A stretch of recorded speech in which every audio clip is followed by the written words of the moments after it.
The president arrived in Europe today ahead of a tense NATO summit. The trip will include 4 nations and culminate with a highly anticipated sit-down with Vladimir Putin.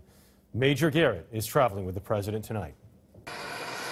President Trump touched down in Brussels this afternoon ahead of a potentially contentious NATO summit where he's expected to push member nations to spend more on defense. We pay far too much and they pay far too little, but we will work it out. So far this year, only 5 of 29 NATO countries, including the U.S., spent the 2% of gross domestic product on defense, the NATO standard. The president has lashed out at countries that fall short. And we're the schmucks that are paying for the whole thing. Today, European Council President Donald Tusk urged Mr. Trump to soften his rhetoric. Dear America, appreciate your allies. After all, you don't have that many.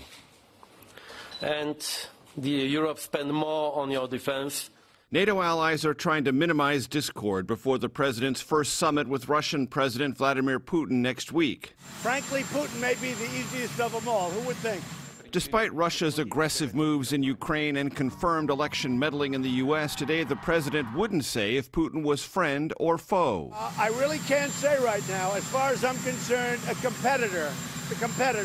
In between the NATO and Putin summits, the president will stop in London.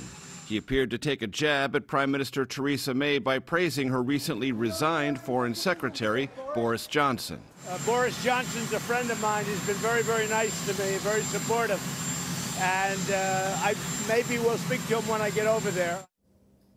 Major's with us now. And Theresa May's in big trouble right now in England. Major, what kind of reception is the president expected to get in London?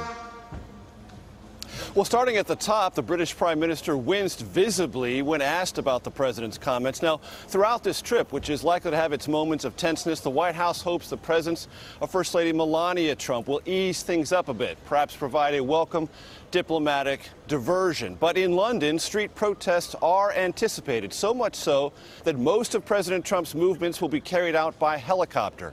The State Department went so far as to warn Americans there could be trouble.